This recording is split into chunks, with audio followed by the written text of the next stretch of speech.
এই জীবনের সত্য কি? জন্ম, যেখান থেকে জীবন আরম্ভ হয়, নাকি সমাপ্তি? মৃত্যু, যেখানে জীবন শেষ হয়ে যায়। জীবনের সত্য এটা নয়, সব কিছু এটা নয়। ভালো করে ভেবে দেখলে কিছুই যায় আসে না যে আপনার জন্ম কোথায় হয়েছে, কিভাবে হয়েছে। এতেও কিছু যায় আসে না যে আপনার মৃত্যু কোথায় হবে, কিভাবে হবে। যায় আসে তখন গুরুত্বপূর্ণ হলো এটাই, যে জীবন আপনি যাপন করেছেন তার উদ্দেশ্য কি ছিল, কি ভাবনা নিয়ে আপনি বেঁচেছেন। এখন যদি আপনি এমন কিছু করেন যার দ্বারা এই সংসার আপনার থেকে জীবন যাপনের প্রেরণা পেতে পারে, মৃত্যুর পরেও আপনার কর্ম দেখে তা স্মরণ করে জীবনে বাঁচতে শেখেন, তাহলে তার তাৎপর্য হলো আপনি নিজের কর্মের দ্বারা, নির্বাচনের দ্বারা অমর হয়ে গেছেন। দেখুন, জীবনে দুশ্চিন্তা করা হলো বৃথা, মৃত্যুর ভয়ও হলো বৃথা। কারণ আত্মা কখনো মরে না, তাকে কেউ শেষ করতে পারে না। না কাল, না মৃত্যু, আর না সময়। যদি এমন কিছু থাকে যা আপনার আত্মাকে শেষ করে দিতে পারে, তাহলে তা আপনারই নিজের দুষ্কর্ম। তাই এই যে জীবনকাল আপনার কাছে রয়েছে, তাতে শুধু শুভ কর্ম করুন, দুশ্চিন্তা করা ত্যাগ করুন। এমন কর্ম করুন যা দেখে সংসার উচিত পথে চলে আসবে, শুভ কর্ম করবে। যদি আপনার মৃত্যুর পরে সংসার আপনাকে স্মরণ করে শিক্ষা লাভ করে, উচিত পথে চলে, প্রেরিত হয়, তাহলে আপনিও অমর হয়ে যাবেন। আসুন আমার সাথে ভালোবেসে বলুন, রাধা রাধা। মানুষ অসুস্থ কেন হন? শারীরিক দুর্বলতার কারণে? না, মানুষ অসুস্থ হন তার মানসিকতার কারণে, তার বিবেকের কারণে, তার কর্মের কারণে, তার ক্রোধের কারণে। আর যখন কেউ সুস্থ হন, ঠিক হয়ে যান, তার মানে এটা নয় যে শুধু ওষুধের জন্য তিনি সুস্থ হয়েছেন। না, এটা কারোর তার প্রতি প্রেমের প্রভাব, বিশ্বাসের প্রভাব, সম্বলের প্রভাব। শুধুমাত্র ওষুধ দিয়ে কিছুই হয় না।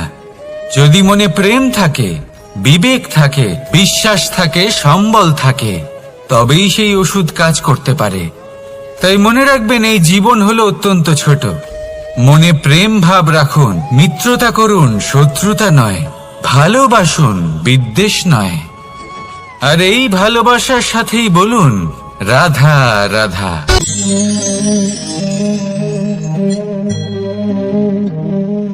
প্রশান্তি জড়িত নিদ্রা মানুষের জীবনের একটা অত্যন্ত গুরুত্বপূর্ণ সুখ এবং প্রয়োজনীয়তাও। দেখতে গেলে এই সংসারের প্রত্যেক পশু পাখি, প্রত্যেক জীব অবশ্যই নিদ্রা প্রাপ্ত করেন। কিন্তু মানুষ, যার মধ্যে বিচার বিবেচনা করার শক্তি অন্যদের থেকে অনেক বেশি, তার কিন্তু ঘুমের কিছু সমস্যা অবশ্যই হয়। কি বলেন? তাই তো। এবার এর কারণ কি? চিন্তা। এবার চিন্তা আমাদের সবার জীবনে আছে। আমরা সকলে জানি যে চিন্তা কখনো আমাদের সাহায্য করে না, তাও আমাদের জীবনে আছে। কেন? চিন্তার মাধ্যমে কি কখনো কোনো সমস্যার সমাধান হয়েছে? অর্থের চিন্তা করলে কি অর্থ লাভ হয়? ভবিষ্যতের চিন্তা করলে কি ভবিষ্যৎ ঠিক হয়ে যায়? স্বাস্থ্যের চিন্তা করলে কি স্বাস্থ্য নিজে থেকেই ঠিক হয়? হয় না। তাহলে এই সব কিছু থেকে আমাদের একটা ছোট্ট শিক্ষা অবশ্যই লাভ করা উচিত। আপনিও আপনার কাঁধ থেকে চিন্তার এই বোঝা নামিয়ে ফেলুন। আর ইচ্ছে, এই সব ইচ্ছে একত্রিত হয়ে আমাদের মনে চিন্তা উৎপন্ন করে। তাই এই চিন্তাগুলিকে ত্যাগ করুন। প্রকৃতির প্রেমের উপর বিশ্বাস রাখুন। মনে রাখবেন, যিনি চিন্তা মুক্ত হবেন তিনি চিতা মুক্ত হবেন। সুখের নিদ্রা প্রাপ্ত করুন, আর নিদ্রায় যাবার আগে আমার সাথে ভালোবেসে বলুন, রাধা রাধা। মহাদেব, সেই দেবতা যিনি মহান, যাকে দেবতাদের দেবতা বলা হয়, যিনি হলেন আমার আরাধ্য। কখনো আপনার মনে এই প্রশ্ন এসেছে যে শিবকেই কেন মহাদেব বলা হয়, অন্য কোনো দেবতাকে কেন বলা হয় না? সেই কারণ মহাদেবের মধ্যে, ওনার মধ্যে এমন এক বিশেষ গুণ রয়েছে যা অন্য কারণ নেই। তা হলো নিঃস্বার্থ হয়ে মানুষের সেবা করা। যদি প্রয়োজন পড়ে, যদি সৃষ্টির পথে বিনাশের কালো মেঘ ছেয়ে থাকে, তখন নিজের প্রাণের চিন্তা না করে হলাহল পান করার জন্য প্রস্তুত থাকেন মহাদেব। আর এই অদ্বিতীয় ত্যাগের জন্যই শিবকে মহাদেব বলে ডাকা হয়। এবার যদি কোনো মানুষও নিঃস্বার্থ ভাবনার দ্বারা নিজেকে অর্পণ করে দেয় এই জগতের কল্যাণের জন্য, মানুষের সেবার জন্য, তাহলে তিনিও মহাপুরুষ, মহামানব হতে পারেন। যদি কেউ অভুক্ত থাকেন, তাহলে নিজের থালা থেকে অর্ধেক খাবার তাকে দিয়ে দিন। যদি কেউ অসুস্থ হন, তাহলে তাকে সেবা করার, চিকিৎসা করার চেষ্টা করুন। এই জীবন শুধু নিজের জন্য নয়, অন্যদের প্রতি, সমস্ত সংসারের প্রতি উৎসর্গ করুন। যদি এইসব মানুষ শিখে যান, তাহলে তিনি মহাদেবের পথে অগ্রসর হতে পারেন। যদি মানুষ নিঃস্বার্থ ভাবনার দ্বারা এই সংসারের সেবা করতে শিখে যান, তাহলে তিনি নিশ্চিত রূপে মহামানব অবশ্যই হতে পারবেন। আসুন আমার সাথে ভালোবেসে বলুন, রাধা রাধা। কথায় আছে, যা কিছু অন্তর থেকে নিঃসৃত হয় তা অশুভ হয় না। অশুভ হলো সেই বোধ, সেই ইচ্ছে যা অন্তর থেকে নিঃসৃত হলেও কখনোই বিবেকের দ্বারা পরখ করা হয় না। এমনই একটা অনুভূতি হলো ক্রোধ। এই ক্রোধ আপনার বিবেকই হরণ করে নেয়, আপনার করুণা হরণ করে নেয়। আপনি ভাবনা চিন্তা করার যোগ্যতাই হারিয়ে ফেলেন। এবার যদি আপনি সংসারকে নিয়ন্ত্রণ করতে চান, ভবিষ্যতের উপর নিয়ন্ত্রণ রাখতে চান, বর্তমানের উপর নিয়ন্ত্রণ রাখতে চান, তাহলে প্রথমে নিজের ক্রোধের উপর নিয়ন্ত্রণ করা শিখতে হবে। কারণ এই ক্রোধ আপনার বন্ধু নয়, এ আপনার শক্তি নয়, এ হলো আপনার দুর্বলতা। আর এটা শত্রুর শক্তি বাড়িয়ে তোলে, আর শেষ পর্যন্ত ক্ষতি আপনারই হয়। তাই এই ক্রোধকে নিজের নিয়ন্ত্রণে রাখুন। অশুভ মন্তব্য আপনা থেকেই অসফল হয়ে যাবে। আসুন আমার সাথে ভালোবেসে বলুন, রাধা রাধা। স্বর্ণ, হীরে, মুক্ত, মানিক, এই সব কিছুকে আগে পাথর বলা হতো। তাহলে এমন কি হলো যে এদের রত্ন বলা হয়? আর রত্ন তা বাস্তবে আসলে কি? এটা হলো সেই পাথর যাকে আগে আগুনের তাপ সহ্য করতে হয়েছে, পরখ করা হয়েছে, যাচাই করা হয়েছে, এদের কাটার চেষ্টা করা হয়েছে, কিন্তু তারা কখনোই নষ্ট হয়নি, বরং তারা আরো উদ্ভাসিত হয়েছে, আরো উজ্জ্বল হয়েছে, এই সংসারে আরো প্রকাশ ছড়িয়ে দিয়েছে। সেই জন্য এরা হলো এত অমূল্য, সেই জন্য এরা হলো বহুমূল্য, সেই জন্য এদের রত্ন বলা হয়। এবার মানুষের কাছেও এই নির্বাচনের অধিকার রয়েছে যে আমরা শুধু পাথর হয়ে থাকব নাকি রত্ন হয়ে থাকব। কিভাবে? আমাদের জীবনেও অনেক সমস্যা রয়েছে, বাধা আছে, বিপত্তি আছে। আমরা সেই বাধার তাপে উত্তপ্ত হই, এই সমস্যা আমাদের কাটার চেষ্টা করে। অনেক মানুষ বিভিন্ন পরিস্থিতি আমাদের ভাঙার চেষ্টা করে, কিন্তু আমাদের নষ্ট হলে চলবে না। যেভাবে এই রত্ন সমস্যার সম্মুখীন হয়ে পাথর থেকে রত্ন হয়েছে, সেইভাবেই আমাদেরও আমাদের সমস্যার সম্মুখীন হয়ে রত্ন হয়ে উঠতে হবে। এই সংসারে প্রকাশের স্রোত হয়ে উঠতে হবে। তাহলে এটাই করুন আর আমার সাথে ভালোবেসে বলুন, রাধা রাধা। সংসারে সব থেকে বড় শক্তি আসলে কি?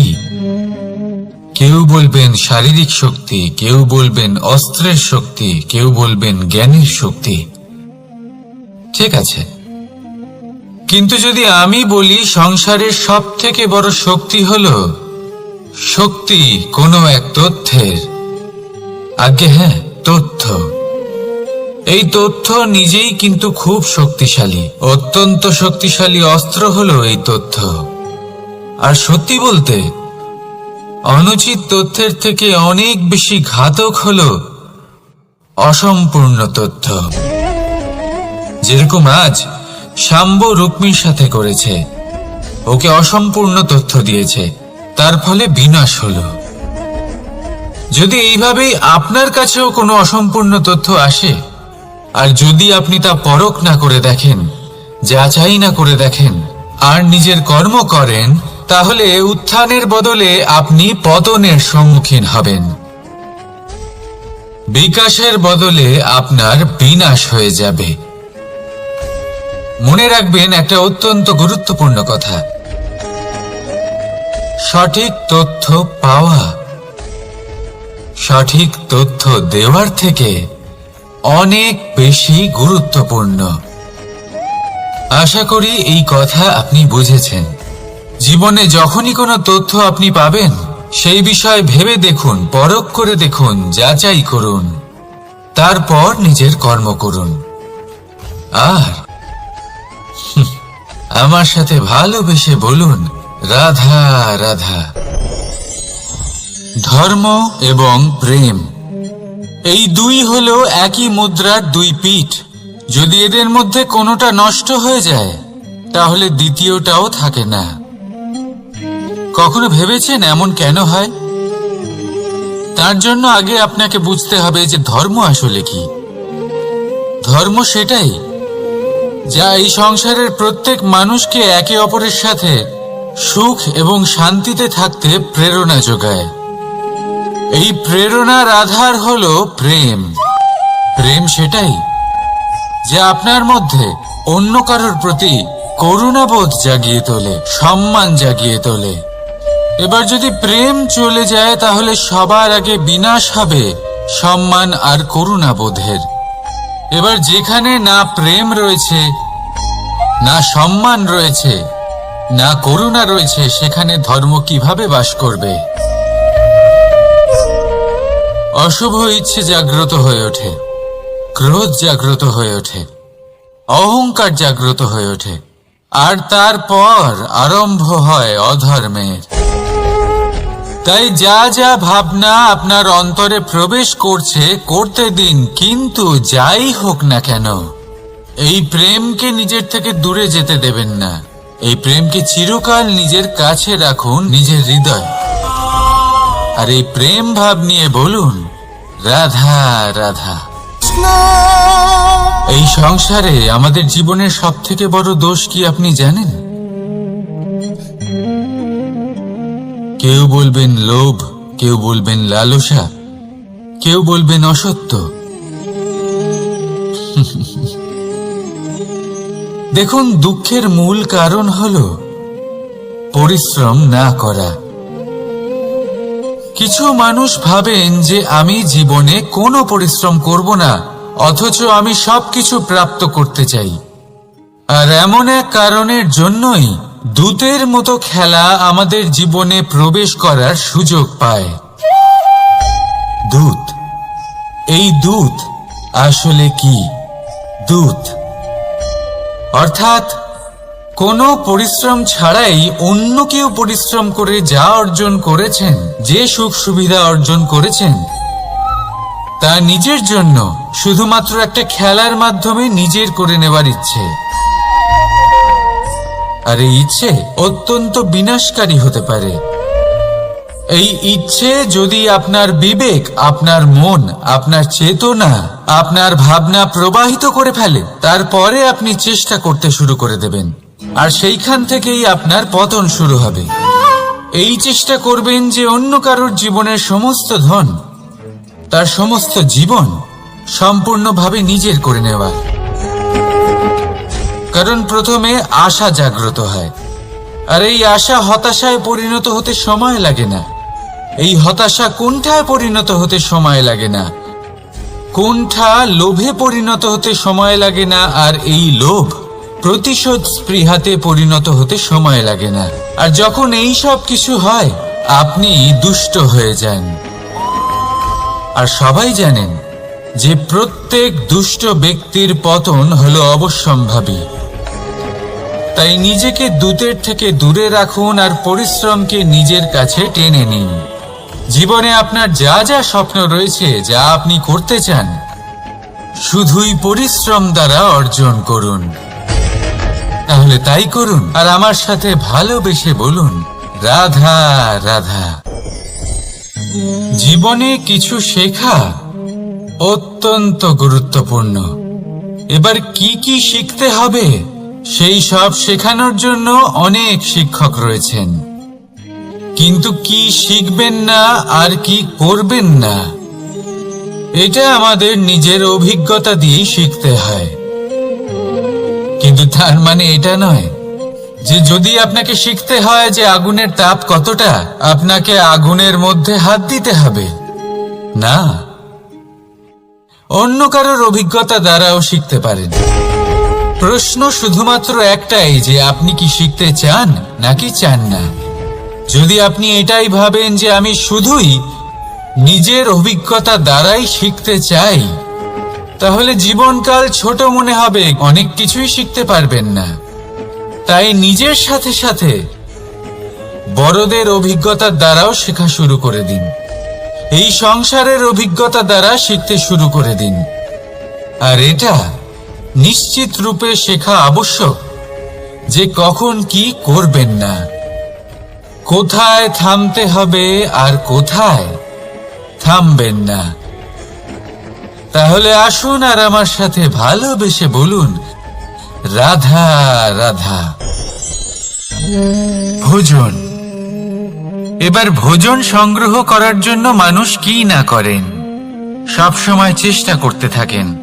ফসল উৎপাদনের জন্য অনেক পরিশ্রম করতে থাকেন, কিন্তু অনেক সময় অনেক পরিশ্রম করার পরেও ফসল ভালো উৎপাদন হয় না। এর কারণ কি?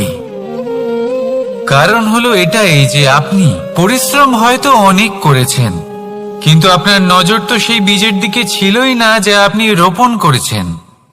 সেই জন্য সব সময় কোনো বীজ রোপণ করার আগে তাকে পরখ করে দেখুন, তা অত্যন্ত আবশ্যক।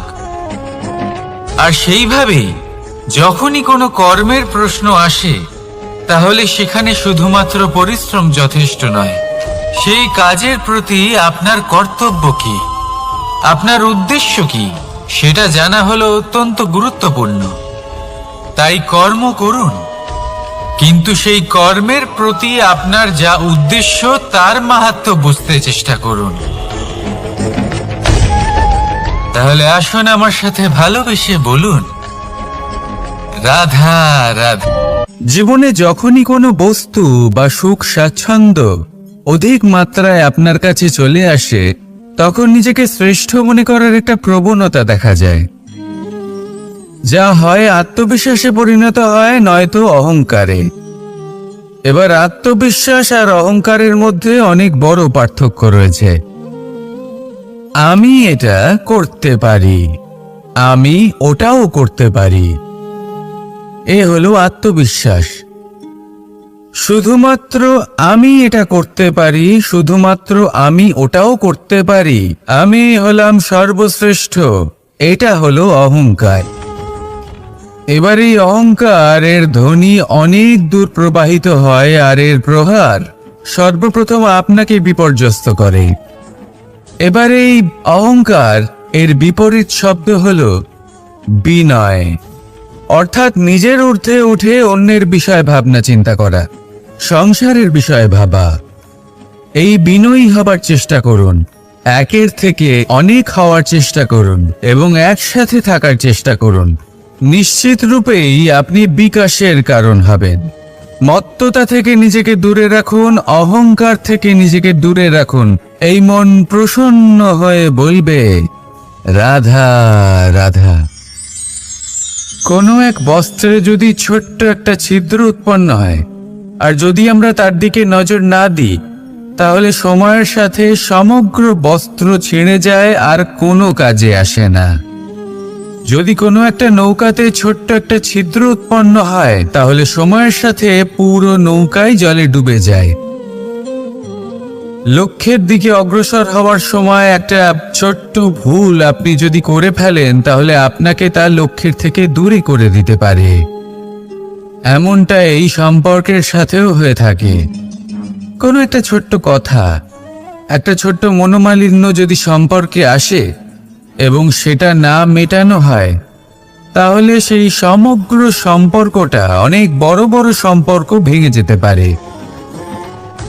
যদি আপনার সম্পর্কে ছোট্ট একটা ছিদ্র উৎপন্ন হয়, তাহলে প্রেমের সূচ আর স্নেহের সুতো দ্বারা সেলাই করে ফেলুন, যাতে আপনার এই সম্পর্ক অটুট থাকে এবং প্রেম দ্বারা পরিপূর্ণ থাকে।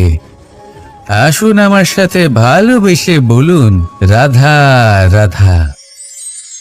দু রকমের প্রাকৃতিক বেগ থাকে। প্রথম হলো বর্ষা। যখন এর বর্ষণ হয়, তখন মাটিকে শীতল করে নতুন ফসল ফলায়। আর দ্বিতীয় হয় পবন, যা আমাদের সর্বদা শ্বাসবায়ু প্রদান করে। অশান্ত এই মনকে শান্তি প্রদান করে, এই ক্লান্ত শরীরে স্ফূর্তি প্রদান করে। আমাদের জীবনে যত আবেগ আছে, তা হয় বর্ষার মতো হওয়া উচিত, নয় হওয়া উচিত পবনের মতো। ক্রোধ, মতভেদ, বিবাদ, এগুলো হওয়া উচিত বর্ষার মতো। অর্থাৎ কিছু সময় পরে যেন এরা নিজে থেকেই ছিন্ন ভিন্ন হয়ে চলে যায়। আর যদি পবনের মতো কোনো আবেগ থাকা উচিত, তা হলো প্রেম, যা সর্বদা শ্বাসবায়ু প্রদান করে, সবসময় সাথে থাকে। একে আমরা অনুভব করতে পারি না, কিন্তু এই আমাদের অনুভব করার জন্য প্রাণবায়ু প্রদান করে। আর যখন চক্রবাতের মতো সে ভয়ঙ্কর হয়ে ওঠে, তখন সমগ্র সংসার বদলে দেয়। এর সারমর্ম একটাই, শক্তি। মতভেদ, ক্রোধ, বিবাদের শক্তি যদি থাকে, তা আছে প্রেমের মধ্যে।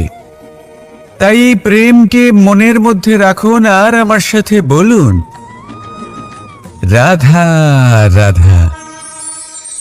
জীবনে দুই ধরনের আবেগ রয়েছে, যার কোনো মূল্য নেই। আমার কথার অর্থ এটা নয় যে এদের কোনো গুরুত্ব নেই। গুরুত্ব যথেষ্টই রয়েছে, শুধু এদের জন্য আপনাকে কোনো মূল্য দিতে হয় না। প্রথম আবেগ হলো আনন্দ, প্রসন্নতা। এটা আপনি যে কোনো জায়গায় খুঁজে পেতে পারেন, যদি আপনি খুঁজে পেতে চান। আপনি কোনো পুষ্পের সৌন্দর্য দেখে প্রসন্ন হতে পারেন। বায়ুর কারণে যখন একটি বৃক্ষ শিহরিত হয়, সেটা দেখে আপনি প্রসন্ন হতে পারেন। একটা ছোট্ট শিশুর কলরব শুনেও আপনি প্রসন্ন হতে পারেন। একটা ক্রন্দনরত বালককে হাসিয়ে আপনি প্রসন্ন হতে পারেন। সবকিছু আপনার উপর নির্ভরশীল। সেখানে আরেকটি আবেগ হলো দুশ্চিন্তা। মানুষ বড়ই দুশ্চিন্তা করতে থাকে। আজ আমি এই কাজ করেছি, সেই বিষয়ে চিন্তা। আজ আমি এই কাজ করতে পারিনি, সেই বিষয়ে চিন্তা। কাল আমাকে এই কাজ করতে হবে, সেই নিয়ে চিন্তা। আমি কি সেই কাজটা করতে পারবো, সেই বিষয়েও দুশ্চিন্তা। চিন্তা সর্বত্র রয়েছে, যার জন্য মূল্য দিতে হয় না। যত চান আপনি একত্রিত করতে পারেন। একটা গুরুত্বপূর্ণ কথা মনে রাখবেন, প্রসন্নতা জীবনের একটা নতুন সূত্রপাত। সেখানে দুশ্চিন্তা হলো জীবনের চিতার সমান। এবার এই দুটি আবেগ হলো মূল্যহীন, দুটোই আপনার সামনে আছে। কোনটা চয়ন করবেন আপনি? দুশ্চিন্তা নাকি প্রসন্নতা? সিদ্ধান্ত আপনারই। আসুন আর আমার সাথে ভালোবেসে বলুন, রাধা রাধা। জীবনের প্রত্যেক মুহূর্ত আমাদের কিছু না কিছু শিক্ষা দেয়, নির্ভর করছে আমাদের দৃষ্টিভঙ্গির ওপর। যেমন নদী হলো আমার অত্যন্ত প্রিয়, নদীতে ভ্রমণ করতে আমার খুব ভালো লাগে। কি বলেন? নদীতে সবসময় নতুন কিছু থাকে, ও পুরনো কিছুই নিয়ে বসে থাকে না। সব সময় প্রবাহমান, কখনো থামে না। ততক্ষণ থামে না যতক্ষণ না সাগরে গিয়ে সমাহিত হচ্ছে।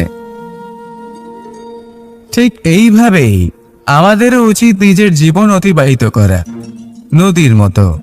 প্রত্যেক মুহূর্ত নতুন, তাই সেইভাবেই জীবন যাপন করুন। পুরনো কিছুই একত্রিত করে রাখবেন না, বিগত স্মৃতির মাঝে নিজেকে হারিয়ে ফেলবেন না। এই যে বর্তমান, এই যে মুহূর্ত, সেটাই হলো সর্বশ্রেষ্ঠ। এর মাঝেই জীবন যাপন করুন। নদীর মতো প্রবাহমান হতে শিখুন।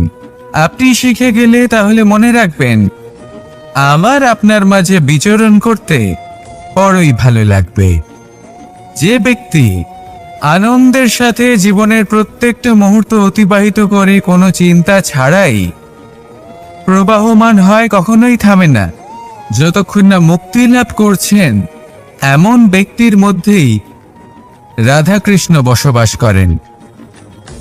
তাহলে আসুন আমার সাথে ভালোবেসে বলুন, রাধা রাধা। আপনি অবশ্যই কোনো গাছ দেখে থাকবেন যেখানে অনেক ফল রয়েছে। সেই গাছের ডালগুলি নিজে থেকেই নত হয়ে যায়। কেন? যাতে মানুষ, প্রাণী, এরা সকলে যাতে সেই ফল খুব সহজে গ্রহণ করতে পারেন।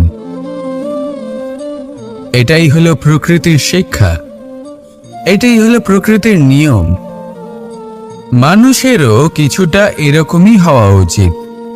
যদি আপনি সাফল্যের চরম সীমায় পৌঁছে যান, অনেক বেশি ধন অর্জন করে ফেলেন, তখন মনে রাখবেন যে আপনি যেন অহংকারী না হয়ে পড়ে। বিনম্র থাকতে হবে। সেই ধনকে ব্যবহার করতে হবে উচিত কাজের জন্য। সেই ধনের দ্বারা সমাজের মঙ্গল করা উচিত। সকল মানুষকে সাহায্য করা উচিত যাদের ধনের অভাব আছে। যদি ধনী হওয়া সত্ত্বেও আপনি ধনের সদ্ব্যবহার এই সমাজের মঙ্গলের জন্য, তার ভালোর জন্য না করেন, যদি আপনি ধন দান না করেন, তাহলে এই ধন অহংকার রূপী বিষে পরিণত হয়ে আপনাকেই নাশ করবে। তাই ফলে ভরা গাছের মতো নত হয়ে থাকুন, বিনম্র হয়ে থাকুন, দান করুন, আর আমার সাথে ভালোবেসে বলুন, রাধা রাধা। চল, এ হলো জীবনের আধার পঞ্চতত্ত্বের মধ্যে একটি, আর অত্যন্ত বিশেষ। এর থেকে অনেক বড় শিক্ষা পাওয়া যায়। এই জল গন্তব্যের বিষয়ে এর স্পষ্ট ধারণা আছে। ও জানে ওর লক্ষ্য কি, আর প্রয়াস করে ততদূর সে পৌঁছেও যায়। এটি পর্বত থেকে বয়ে নিচে নেমে আসে, নদীর সাথে সমাহিত হয়ে তার সাথে বয়ে চলে, চিরসবুজ বনানী গড়ে তোলে, প্রাণীদের তৃষ্ণা নিবারণ করে, সামনে এগিয়ে চলে, মানুষের সাথে মিলিত হয়। যারা একে বাঁধের মধ্যে বেঁধে রাখতে চেষ্টা করে, সে বন্দি দশাতেও থেকে যায়, মানুষের কল্যাণ করে। তারপর বাঁধ থেকে মুক্তি পেয়ে এগিয়ে চলে। কোথাও ধাক্কা খায়, কোথাও বাধা পড়ে, কোথাও যদি পথ খুঁজে না পায়, তাহলে পথ খুঁজেই নেয়। আর যেখানে পথ থাকে না, সেখানে পথ বানিয়ে নেয়, আর শেষ পর্যন্ত নিজের লক্ষ্যে পৌঁছেই যায়, অর্থাৎ সমুদ্রে গিয়ে সমাহিত হয়ে যায়। আমাদেরও কিছুটা এরকমই হয়ে উঠতে হবে। যেখানেই যাবেন সকলের কল্যাণ করুন, সামনে এগোন। আপনি কোথাও পড়ে গেলে, ধাক্কা খেলে আঘাত লাগবেই, উত্থান পতন লেগেই থাকে। সামনে এগোতে থাকুন। কোথাও পথ না পেলে তা খুঁজে নিন, কোথাও পথ না থাকলে তা বানিয়ে নিন। নিজের গন্তব্যের কথা সব সময় মনে রাখুন। শেষ পর্যন্ত নিজের মোক্ষ লাভ আপনি অবশ্যই করবেন। আর আমার সাথে ভালোবেসে বলুন, রাধা রাধা। মানুষ অসুস্থ কেন হন? শারীরিক দুর্বলতার কারণে? না, মানুষ অসুস্থ হন তার মানসিকতার কারণে, তার বিবেকের কারণে, তার কর্মের কারণে, তার ক্রোধের কারণে। আর যখন কেউ সুস্থ হন, ঠিক হয়ে যান, তার মানে এটা নয় যে শুধু ওষুধের জন্য তিনি সুস্থ হয়েছেন। না, এটা কারোর তার প্রতি প্রেমের প্রভাব, বিশ্বাসের প্রভাব, সম্বলের প্রভাব। শুধুমাত্র ওষুধ দিয়ে কিছুই হয় না। যদি মনে প্রেম থাকে, বিবেক থাকে, বিশ্বাস থাকে, সম্বল থাকে, তবেই সেই ওষুধ কাজ করতে পারে। তাই মনে রাখবেন, এই জীবন হলো অত্যন্ত ছোট। মনে প্রেম ভাব রাখুন, মিত্রতা করুন, শত্রুতা নয়। ভালোবাসুন, বিদ্বেষ নয়। আর এই ভালোবাসার সাথেই বলুন, রাধা রাধা। জীবন, এই জীবনের সত্য কি? জন্ম, যেখান থেকে জীবন আরম্ভ হয়, নাকি সমাপ্তি? মৃত্যু, যেখানে জীবন শেষ হয়ে যায়। জীবনের সত্য এটা নয়, সব কিছু এটা নয়। ভালো করে ভেবে দেখলে কিছুই যায় আসে না যে আপনার জন্ম কোথায় হয়েছে, কিভাবে হয়েছে। এতেও কিছু যায় আসে না যে আপনার মৃত্যু কোথায় হবে, কিভাবে হবে। যায় আসে তখন, গুরুত্বপূর্ণ হলো এটাই যে জীবন আপনি যাপন করেছেন তার উদ্দেশ্য কি ছিল, কি ভাবনা নিয়ে আপনি বেঁচেছেন। এখন যদি আপনি এমন কিছু করেন যার দ্বারা এই সংসার আপনার থেকে জীবন যাপনের প্রেরণা পেতে পারে, মৃত্যুর পরেও আপনার কর্ম দেখে তা স্মরণ করে জীবনে বাঁচতে শেখেন, তাহলে তার তাৎপর্য হলো আপনি নিজের কর্মের দ্বারা, নির্বাচনের দ্বারা অমর হয়ে গেছেন। দেখুন, জীবনে দুশ্চিন্তা করা হলো বৃথা, মৃত্যুর ভয়ও হলো বৃথা। কারণ আত্মা কখনো মরে না, তাকে কেউ শেষ করতে পারে না। না কাল, না মৃত্যু, আর না সময়। যদি এমন কিছু থাকে যা আপনার আত্মাকে শেষ করে দিতে পারে, তাহলে তা আপনারই নিজের দুষ্কর্ম। তাই এই যে জীবনকাল আপনার কাছে রয়েছে, তাতে শুধু শুভ কর্ম করুন, দুশ্চিন্তা করা ত্যাগ করুন। এমন কর্ম করুন যা দেখে সংসার উচিত পথে চলে আসবে, শুভ কর্ম করবে। যদি আপনার মৃত্যুর পরে সংসার আপনাকে স্মরণ করে শিক্ষা লাভ করে, উচিত পথে চলে, প্রেরিত হয়, তাহলে আপনিও অমর হয়ে যাবেন। আসুন আমার সাথে ভালোবেসে বলুন, রাধা রাধা। কথায় আছে, যা কিছু অন্তর থেকে নিঃসৃত হয় তা অশুভ হয় না। অশুভ হলো সেই বোধ, সেই ইচ্ছে যা অন্তর থেকে নিঃসৃত হলেও কখনোই বিবেকের দ্বারা পরখ করা হয় না। এমনই একটা অনুভূতি হলো ক্রোধ। এই ক্রোধ আপনার বিবেকই হরণ করে নেয়, আপনার করুণা হরণ করে নেয়। আপনি ভাবনা চিন্তা করার যোগ্যতাই হারিয়ে ফেলেন। এবার যদি আপনি সংসারকে নিয়ন্ত্রণ করতে চান, ভবিষ্যতের উপর নিয়ন্ত্রণ রাখতে চান, বর্তমানের উপর নিয়ন্ত্রণ রাখতে চান, তাহলে প্রথমে নিজের ক্রোধের উপর নিয়ন্ত্রণ করা শিখতে হবে। কারণ এই ক্রোধ আপনার বন্ধু নয়, এ আপনার শক্তি নয়, এ হলো আপনার দুর্বলতা। আর এটা শত্রুর শক্তি বাড়িয়ে তোলে, আর শেষ পর্যন্ত ক্ষতি আপনারই হয়। তাই এই ক্রোধকে নিজের নিয়ন্ত্রণে রাখুন। অশুভ মন্তব্য আপনা থেকেই অসফল হয়ে যাবে।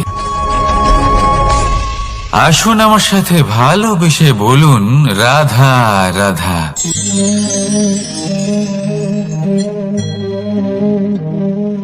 প্রশান্তি জড়িত নিদ্রা মানুষের জীবনের একটা অত্যন্ত গুরুত্বপূর্ণ সুখ এবং প্রয়োজনীয়তাও। দেখতে গেলে এই সংসারের প্রত্যেক পশু পাখি, প্রত্যেক জীব অবশ্যই নিদ্রা প্রাপ্ত করেন, কিন্তু মানুষ, যার মধ্যে বিচার বিবেচনা করার শক্তি অন্যদের থেকে অনেক বেশি, তার কিন্তু ঘুমের কিছু সমস্যা অবশ্যই হয়। কি বলেন, তাই তো? এবার এর কারণ কি? চিন্তা। এবার চিন্তা আমাদের সবার জীবনে আছে। আমরা সকলে জানি যে চিন্তা কখনো আমাদের সাহায্য করে না, তাও আমাদের জীবনে আছে। কেন? চিন্তার মাধ্যমে কি কখনো কোনো সমস্যার সমাধান হয়েছে? অর্থের চিন্তা করলে কি অর্থ লাভ হয়? ভবিষ্যতের চিন্তা করলে কি ভবিষ্যৎ ঠিক হয়ে যায়? স্বাস্থ্যের চিন্তা করলে কি স্বাস্থ্য নিজে থেকেই ঠিক হয়? হয় না। তাহলে এই সব কিছু থেকে আমাদের একটা ছোট্ট শিক্ষা অবশ্যই লাভ করা উচিত। আপনিও আপনার কাঁধ থেকে চিন্তার এই বোঝা নামিয়ে ফেলুন। আর ইচ্ছে, এই সব ইচ্ছে একত্রিত হয়ে আমাদের মনে চিন্তা উৎপন্ন করে। তাই এই চিন্তাগুলিকে ত্যাগ করুন। প্রকৃতির প্রেমের উপর বিশ্বাস রাখুন। মনে রাখবেন, যিনি চিন্তা মুক্ত হবেন তিনি চিতা মুক্ত হবেন। সুখের নিদ্রা প্রাপ্ত করুন, আর নিদ্রায় যাবার আগে আমার সাথে ভালোবেসে বলুন, রাধা রাধা। মহাদেব, সেই দেবতা যিনি মহান, যাকে দেবতাদের দেবতা বলা হয়, যিনি হলেন আমার আরাধ্য। কখনো আপনার মনে এই প্রশ্ন এসেছে যে শিবকেই কেন মহাদেব বলা হয়, অন্য কোনো দেবতাকে কেন বলা হয় না? সেই কারণ মহাদেবের মধ্যে, ওনার মধ্যে এমন এক বিশেষ গুণ রয়েছে যা অন্য কারোর নেই। তা হলো নিঃস্বার্থ হয়ে মানুষের সেবা করা। যদি প্রয়োজন পড়ে, যদি সৃষ্টির পথে বিনাশের কালো মেঘ ছেয়ে থাকে, তখন নিজের প্রাণের চিন্তা না করে হলাহল পান করার জন্য প্রস্তুত থাকেন মহাদেব। আর এই অদ্বিতীয় ত্যাগের জন্যই শিবকে মহাদেব বলে ডাকা হয়। এবার যদি কোনো মানুষও নিঃস্বার্থ ভাবনার দ্বারা নিজেকে অর্পণ করে দেয় এই জগতের কল্যাণের জন্য, মানুষের সেবার জন্য, তাহলে তিনিও মহাপুরুষ, মহামানব হতে পারেন। যদি কেউ অভুক্ত থাকেন, তাহলে নিজের থালা থেকে অর্ধেক খাবার তাকে দিয়ে দিন। যদি কেউ অসুস্থ হন, তাহলে তাকে সেবা করার, চিকিৎসা করার চেষ্টা করুন। এই জীবন শুধু নিজের জন্য নয়, অন্যদের প্রতি, সমস্ত সংসারের প্রতি উৎসর্গ করুন। যদি এইসব মানুষ শিখে যান, তাহলে তিনি মহাদেবের পথে অগ্রসর হতে পারেন। যদি মানুষ নিঃস্বার্থ ভাবনার দ্বারা এই সংসারের সেবা করতে শিখে যান, তাহলে তিনি নিশ্চিত রূপে মহামানব অবশ্যই হতে পারবেন। আসুন আমার সাথে ভালোবেসে বলুন, রাধা রাধা। স্বর্ণ, হীরে, মুক্ত, মানিক, এই সব কিছুকে আগে পাথর বলা হতো। তাহলে এমন কি হলো যে এদের রত্ন বলা হয়? আর রত্ন তা বাস্তবে আসলে কি? এটা হলো সেই পাথর যাকে আগে আগুনের তাপ সহ্য করতে হয়েছে, পরখ করা হয়েছে, যাচাই করা হয়েছে, এদের কাটার চেষ্টা করা হয়েছে, কিন্তু তারা কখনোই নষ্ট হয়নি, বরং তারা আরো উদ্ভাসিত হয়েছে। আরো উজ্জ্বল হয়েছে, এই সংসারে আরো প্রকাশ ছড়িয়ে দিয়েছে। সেই জন্য এরা হলো এত অমূল্য, সেই জন্য এরা হলো বহুমূল্য, সেই জন্য এদের রত্ন বলা হয়। এবার মানুষের কাছেও এই নির্বাচনের অধিকার রয়েছে যে আমরা শুধু পাথর হয়ে থাকব নাকি রত্ন হয়ে থাকব। কিভাবে? আমাদের জীবনেও অনেক সমস্যা রয়েছে, বাধা আছে, বিপত্তি আছে। আমরা সেই বাধার তাপে উত্তপ্ত হই, এই সমস্যা আমাদের কাটার চেষ্টা করে। অনেক মানুষ বিভিন্ন পরিস্থিতি আমাদের ভাঙার চেষ্টা করে, কিন্তু আমাদের নষ্ট হলে চলবে না। যেভাবে এই রত্ন সমস্যার সম্মুখীন হয়ে পাথর থেকে রত্ন হয়েছে, সেইভাবেই আমাদেরও আমাদের সমস্যার সম্মুখীন হয়ে রত্ন হয়ে উঠতে হবে। এই সংসারে প্রকাশের স্রোত হয়ে উঠতে হবে। তাহলে এটাই করুন আর আমার সাথে ভালোবেসে বলুন, রাধা রাধা।